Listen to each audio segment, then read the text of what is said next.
Assalamualaikum warahmatullahi wabarakatuh. Bismillah walhamdulillah.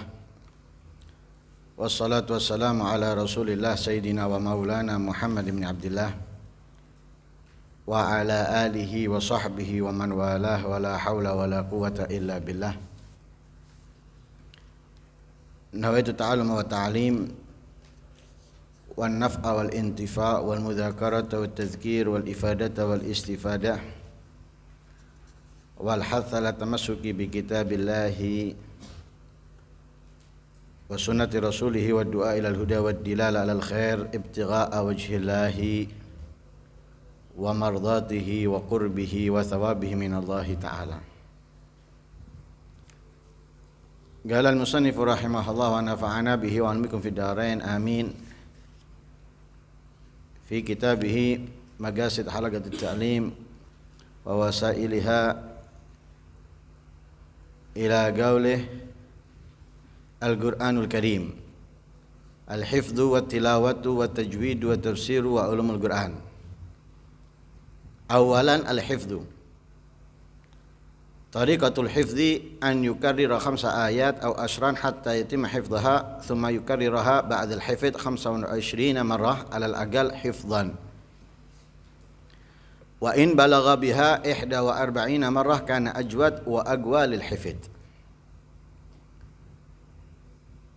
الثاني من لم يتقن التلاوة يلزم أن يتلو ما يريد حفظه قبل أن يتحفظه hatta yuhsina ada'ahu ala yad mutamakkin min muallim atau talib gawiyal qiraah.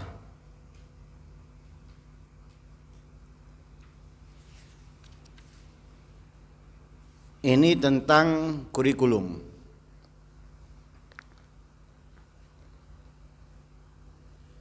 Yang semestinya dipelajari dan dilalui tahap demi tahap. Kemarin sudah disebutkan ada 8 yang harus dibuat kurikulum di dalam pembelajaran Al-Quran, hadis, tauhid, fikih, usul, sirah, adab, dan nahwu. Lah 8 kurikulum ini harus dibuat dan dilalui tahap demi tahap. Tapi kurikulum ini bukan hanya dibuat dan dilalui, harus mendapatkan hasil. Percuma kan kalau kita misalnya sekedar ada di dalam kelas dengan membeli kitab, buku, pensil atau pulpen. Akan tetapi hari demi hari, bahkan tahun demi tahun, dari kelas ke kelas, dari kitab ke kitab, kita hanya lalui. Ya, bahasanya itu pernah. Saya pernah belajar nahwu, saya pernah belajar fikih, saya pernah belajar Quran, hanya pernah. Tapi tidak memiliki hasil dari apa yang dipelajari. Ibarat orang kerja itu rugi. Orang kerja itu rugi.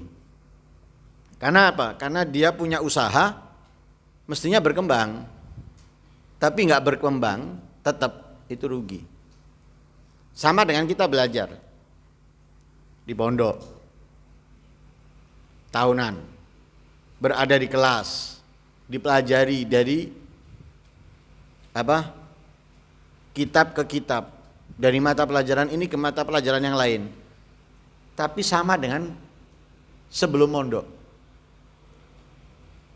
Ataupun perbedaan tipis. Hampir tidak ada perbedaannya, tipis perbedaannya. Kenapa? Karena ini pernah dengar gitu aja. Yang ini yang nggak belajar nggak pernah dengar, yang ini karena belajar pernah dengar. Tapi kalau ditanya paham atau enggak, saya kurang paham.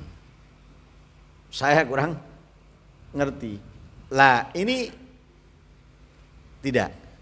Jadi kurikulum dibuat, kemudian dilalui tahapan demi tahapan untuk mendapatkan hasil. Lah, cara untuk mendapatkan hasil dari setiap kurikulum disebutkan di sini.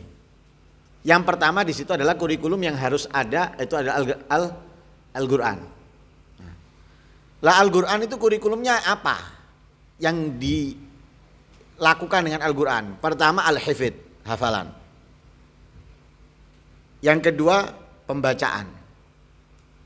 Yang ketiga tajwid. Yang keempat tafsir. Yang kelima ulumul Quran.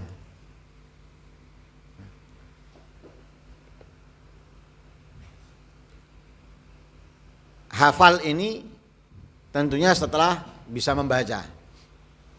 Tapi ini secara globalnya dulu.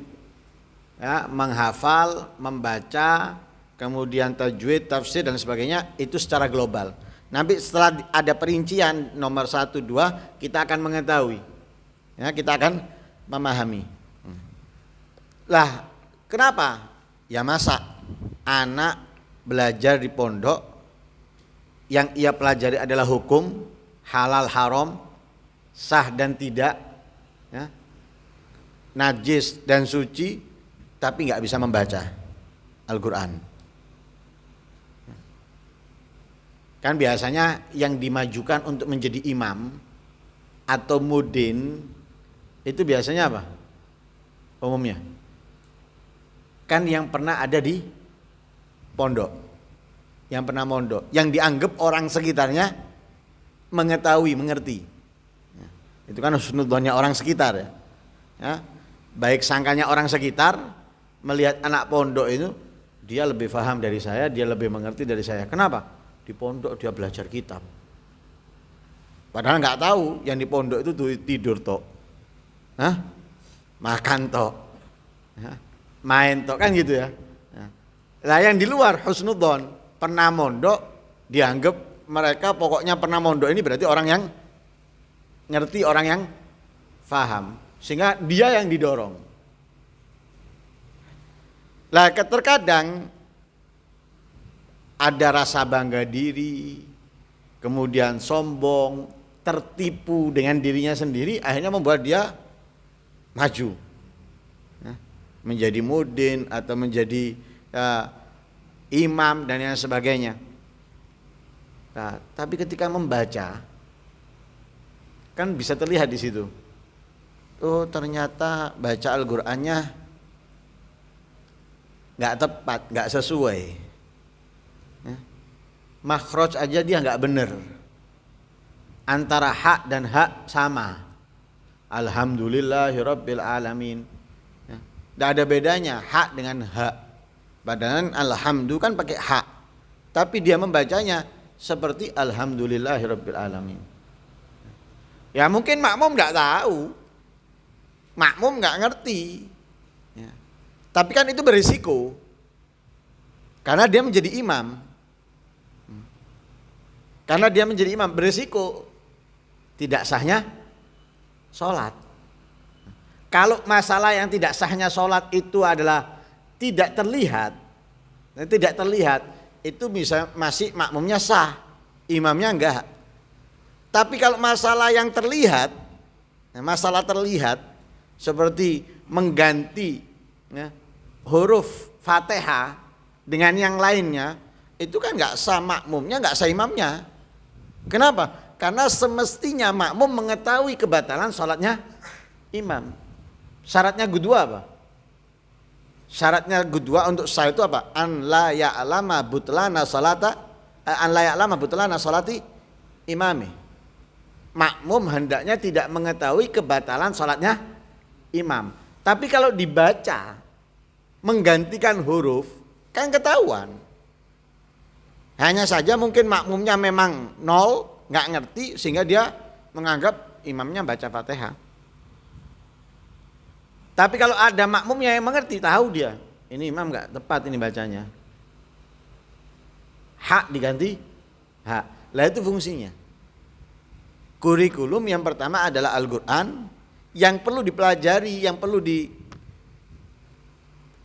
ditelaah dari Al-Qur'an ini penghafalan, pembacaan, tajwid, tafsir, kemudian ulumul Qur'an. Karena memang nggak sama ya di Indonesia dan di luar. Di luar itu kebanyakan di luar itu kebanyakan mereka itu hafalan Quran itu menjadi kewajiban. Menjadi kewajiban. Baik itu di perkuliahannya ataupun di pondoknya. Kalau di Indonesia kan enggak. Kalau di Indonesia itu bebas. Ada yang tahfidz, ada yang enggak. Tapi kalau di luar umumnya rata-rata itu pondok itu ya tahfidz ya belajar. Tapi terkadang tahfidznya itu enggak seluruh. Enggak 30 juz, enggak. Paling diambil ada yang 10 juz. Ada yang 15 juz. Selebihnya tergantung muridnya sendiri. Tapi peraturan ada yang 10 juz, ada yang 15 juz. Ada yang bahkan 30 juz. Lah yang pertama, al-hifdz. Untuk menghafal. Tariqatul hifdzi. Caranya menghafal Quran. An yukarrira khamsa ayat au ashran hatta yutimma hifdhaha. Caranya adalah apa? Mengulang-ulang 5 ayat atau 10 sehingga ia sempurna menghafalnya. Menghafal 5 ayat tadi atau 10 ayat. Seperti contoh surat Al-Baqarah misalnya. Alif Lam Mim. Dzalikal kitabu la raiba fihi hudan lil muttaqin alladzina yu'minuna bil ghaibi wa yuqimuna sholata wa mimma razaqnahum yunfikun walladzina yu'minuna bima unzila ilaika wa ma unzila min qablika wa bil akhirati hum yuqinun ulaika ala hudan min rabbihim wa ulaika humul muflihun. 5 ayat. Ini diulang-ulang. Dari ayat pertama sampai ayat kelima diulang-ulang. 5 atau 10. Nah itu semuanya tergantung. Namanya atau pilihan. Ya, tergantung apa? Tergantung yang menghafal. Ya. Dia mampu 10. Nggak mampu 10 5 ya 5. Nah, ini cuma 5 atau 10 ini bukan patokan harus 5 atau 10. Enggak. Ya, tergantung dari yang menghafal. Nah, ini hanya contoh. Diulang-ulang 5 ayat atau 10 ayat atau misalnya 7 ayat diulang-ulang sampai hafal. Nah, hafalnya bukan sekedar hafal, benar-benar hafal. Jadi bukan sudah hafal tapi masih ada jelibetnya, masih ada buletnya misalnya. Enggak. Jadi benar-benar hafal. Jadi dia baca dari 1 ayat sampai 5 atau 1 sampai 10 tadi itu baca dengan lancar seperti dia baca dengan melihat. Setelah hafal ya, itu butuh tsumma yukarriruha ba'dal hifdz. Kemudian diulang-ulang lagi setelah hafal berapa? Khamsan wa ishrina marrah. 25 kali. Nah, tadi dibaca. Nah, dibaca dengan pengulangan sampai hafal. Hafalnya itu seperti dia membaca. Setelah hafal perlu diulang sampai 25 kali. Itu alal aqal hifdzan. Minimalnya. Jadi minimalnya diulang-ulang 25 kali. Bismillahirrahmanirrahim. Alif Lam Mim. Dzalikal kitabu la raiba fihi hudal muttaqin sampai wa ulaika humul muflihun. Diulangi lagi 25 kali itu minimal. Wa in balagha biha ihda wa arba'ina marra kana ajwad wa agwalil hifdz. Kalau bisa mencapai ya, kalau bisa mencapai dengan hafalan tadi itu 41 kali itu lebih ajwad, lebih bagus, ya, lebih kuat untuk hafalannya. Itu bisa kita coba, misalnya surat yang paling rumit buat kita. Ya, surat yang paling rumit itu untuk kebanyakan orang biasanya surat yang terulang-ulang atau yang serupa, ya, seperti misalnya dalam idza samaun fatarat atau idza syamsu kuwirat, itu terkadang bulat, kan gitu ya. Nah, yang serupa, atau ada ayat yang serupa seperti Yasin. Kadang orang itu Yasin itu muter, nggak selesai bacanya. Hah? Kembali ingkanat sayhatan, balik meneng, tidak selesai bacanya ini, ya, kan gitu. Nah, coba kita gunakan metode ini. Surat yang sulit itu coba baca 5 sampai benar-benar hafal. Kalau sudah hafal, ulangi 25 kali minimalnya. Kalau bisa sampai 41, itu akan lebih sempurna dalam hafalannya dan lebih kuat. Hah? Lebih kuat. Itu yang pertama, caranya menghafal. Bagi siapa? Bagi orang yang sudah bisa membaca. Ya, yang sudah bisa membaca. Tapi yang kedua, man lam yutqinit tilawah. Yang tidak mampu dengan baik dalam membaca. Ya, tidak sempurna dalam membaca. Ya. Ini diwajibkan bagi dia apa? An yatluwa ma yuridu hifdhahu qabla an yatahafadhahu. Hendaknya ia membaca apa yang ia ingin ia hafalkan daripada Al-Qur'an sebelum ia menghafalkannya. Hatta yuhsina ada'ahu alayat mutamakkin, sehingga ia memperbagus pelaksanaan pembacaannya tadi itu pada atau di hadapan orang yang memang mumpuni, ya, orang yang mumpuni, min muallim, daripada guru, atau talib gawi al-qiraah, atau sesama santri yang memang bagus bacaannya. Saya mau menghafal waqiah misalnya, tapi dia kalau disuruh membaca waqiah itu masih kacau, mungkin panjang pendeknya, ya, masih kadang salah dalam melafatkan, mengucap.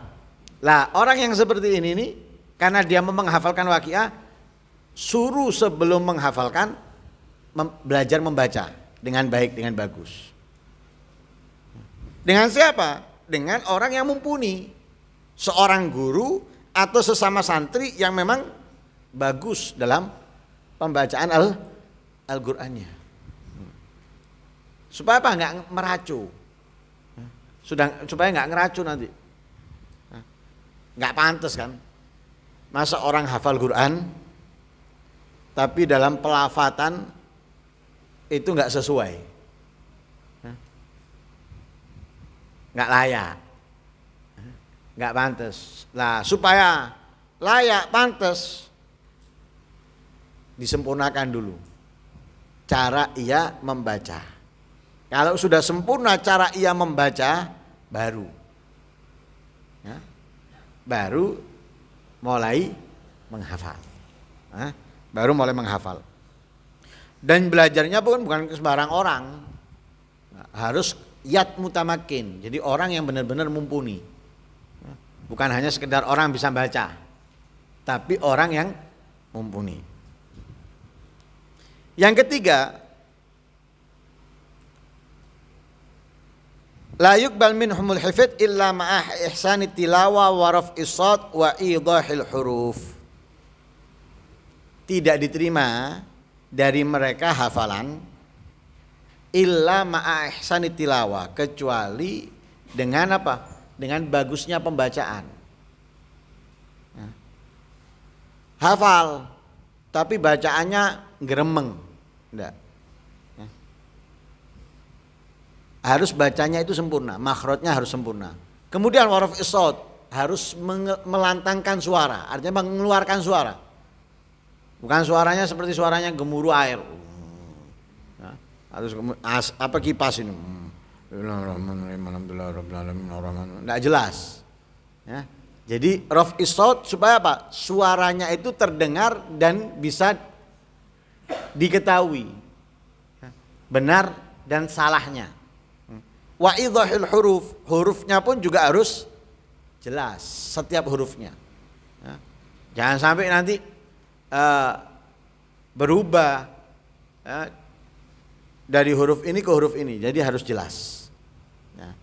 Jadi ibaratnya baca itu benar-benar bisa didengar, difahami oleh yang mendengar.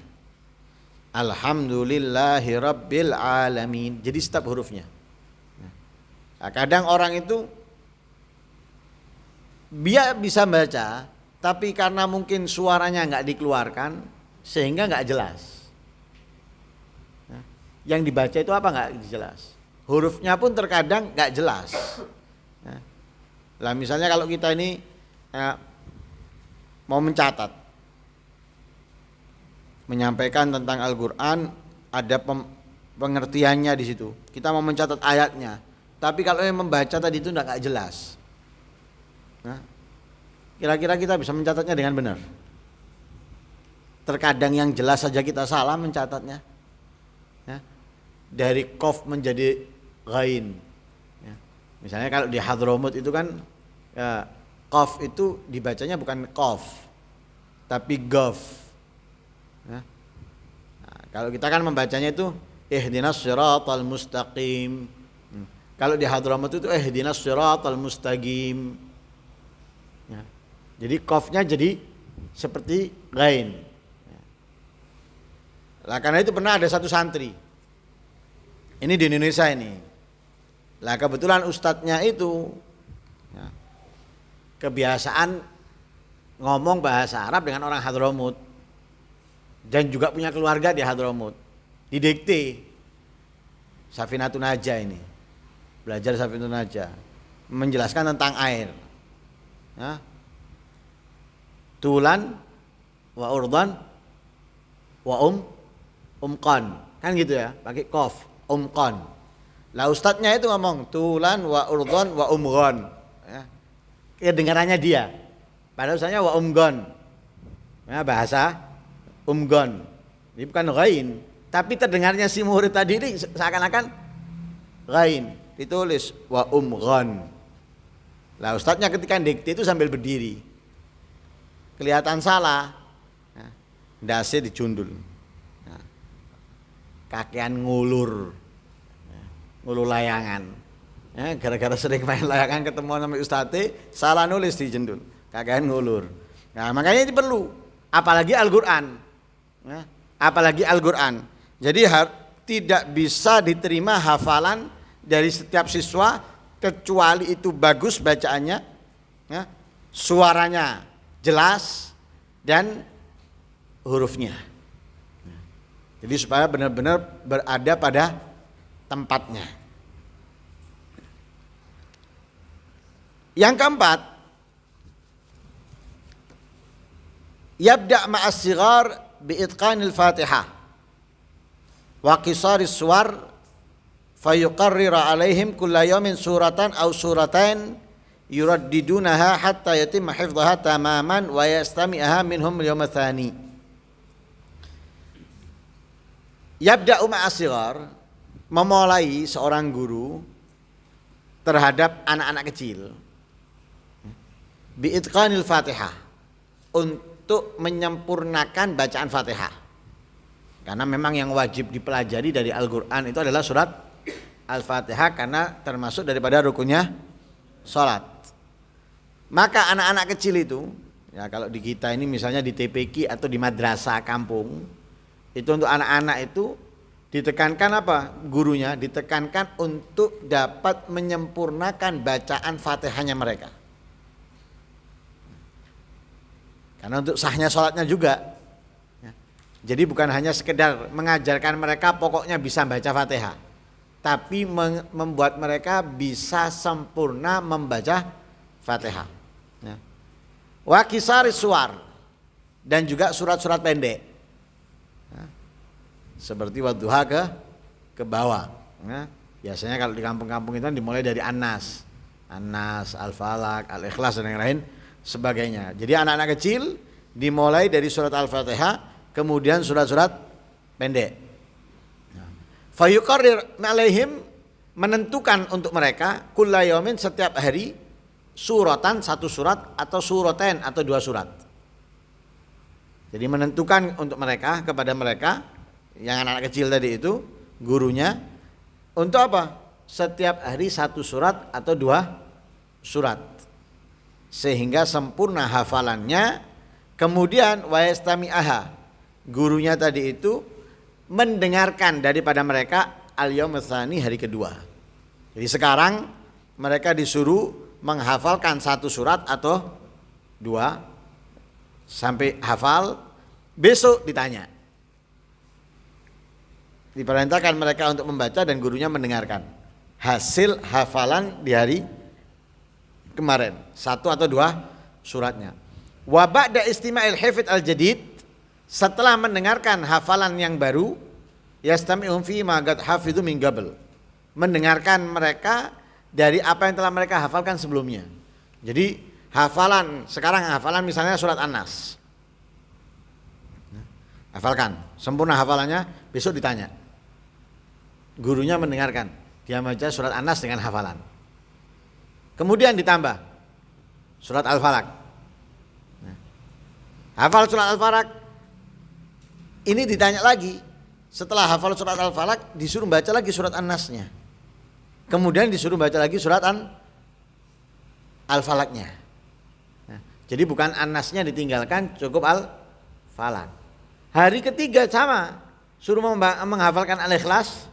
Setelah hafal disuruh ngurangi An-Nasnya, disuruh ngurangi Al-Falaqnya. Terus seperti itu. Karena kalau enggak hilang. Yang ditanya nanti cuma Al-Falaq tok. Baca Al-Falaq tok, hafal. Yang ditanya nanti Al-Ikhlas tok. Kemudian An-Nas hilang, Al-Falaq hilang. Yang ditambah ini hilang, berjalannya waktu ini ikut. Nambah yang lama hilang, nambah yang lama hilang. Supaya enggak hilang, setiap hari apa yang sudah dihafal itu diulang semua. Diulang semuanya. Wa taqbal ziyadah min gawil hifdz bi syarat sihatin nutuk wa jaudatil hifdz. Boleh ditambah dari satu surat ke dua surat atau dua surat ketiga atau keempat, bagi siapa? Dari orang yang memang hafalannya kuat, daya ingatnya kuat. Jadi ditentukan satu surat misalnya untuk semuanya. Caranya itu hafal diulang, yang sudah dihafal diulang, kemudian tambah baru diulang juga, yang lama dan yang baru. Wes. Dari situ kan kelihatan ada yang daya ingatnya itu kuat, ada yang tidak. Ada yang daya hafalnya itu bagus, ada yang tidak. Lah yang daya ingatnya, daya hafalnya itu bagus, itu boleh nambah. Dari satu surat ke dua surat, atau dari dua surat menjadi ketiga surat boleh. Tapi dengan syarat. Apa syaratnya? Sihatun nutuk wa jaudatil hifdz. Bagus dalam pengucapan, pelafatan, dan juga bagus dalam hafalannya. Jadi kan kalau di tarim itu rata-rata secara umum orang tarim, khususnya anak-anaknya para masyayikh, anak-anaknya para masyayikh atau para habaib, itu mereka itu hafalan dari kecil, sesuai dengan tuntunan ini, dari kecil hafalan. Lah mereka ini dalam menghafal seperti itu. Jadi apa yang sudah dihafal tetap diulang dengan nambah yang baru, yang lama dan yang baru digabungkan. Nanti seperti itu terus. Seperti itu terus. Lah yang bagus itu boleh menambah. Biasanya mereka itu minimal 1 mukra. Minimal 1. Diperkenankan sampai 2. Diperkenankan sampai 2. Lah itu tergantung. Siapa? Nah, yang daya tangkapnya, daya ingatnya kuat.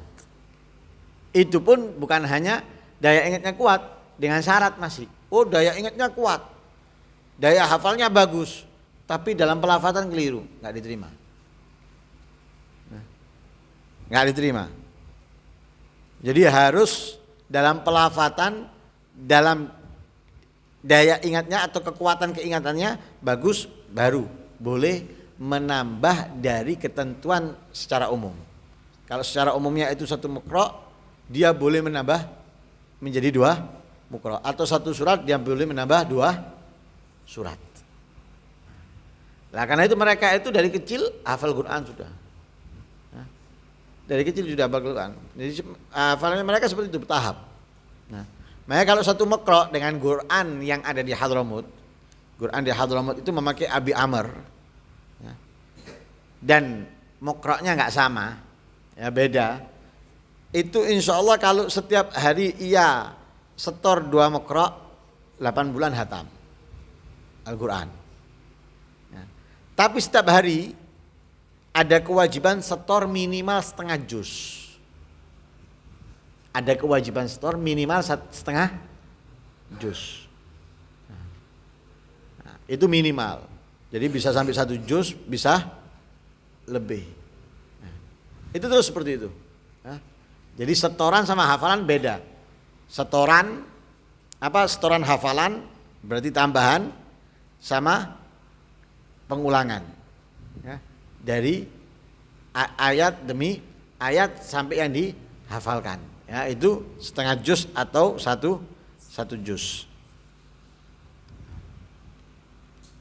Nah, ini yang pertama, ya, ini pertama, yaitu daripada kurikulum Al-Quran dan cara-caranya, ya, masih ada, ya, cara-caranya Al-Quran 5 dan 6, ya, sampai pada nanti mulahadhah. Semoga kita dapat, ya, minimalnya kalau tidak menghafal ya bisa membacanya dengan sempurna, ya, memahami apa yang kita baca dan dapat mengamalkan, menjalankan apa yang kita baca dalam kehidupan kita. Amin Allahumma amin. Wassallallahu alaihi wasallam Muhammadin wa ala alihi wasallam. Alhamdulillahirabbil alamin. Bisirril Fatihah.